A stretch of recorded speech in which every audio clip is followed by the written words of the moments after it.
So I'll start with number 1, the procession, which is actually also the finishing movement, the recession.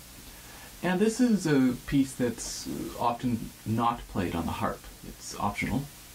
But of course it's definitely useful to practice it and make sure that you can play it. And there are certainly times when a conductor might say, no, I don't want harp, and then at the last minute decide that they do, so it's always good to make sure that it's in reasonable shape.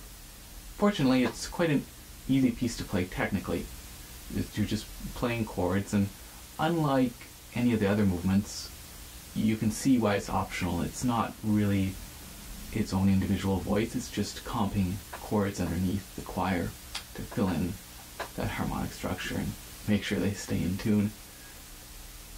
So the only thing to think about technique-wise is the quality of the chords, the type of sound that you want.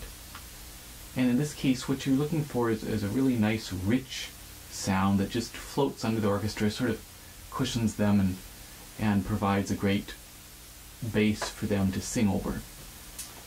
So there will be times when you'll want a little bit of a break. Other times when it's moving along fairly quickly, they'll be pretty flat.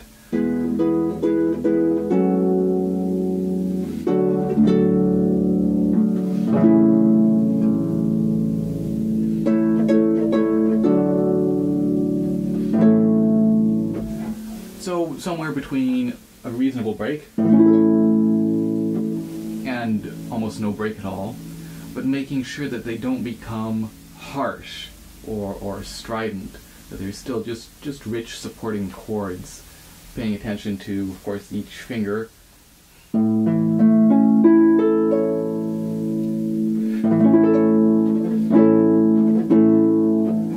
So that even if it's a very short break, it's very even. And just generally giving tone, and I'll talk about that a little bit later in number 3 as well. The other thing that makes this a little trickier is just fitting it together with a choir in terms of tempo and following them. It's a plain chant. This is a plain chant, and it's pretty much in tempo, but there is some freedom, there is some breathing with the phrase. And here's a case where it's really essential that you know the vocal part, that you know what the choir is singing. Fortunately, that's printed in our music, the top line at least, so you can sing along or play that on your harp just to familiarize yourself with what it sounds like, and of course listen to recordings here.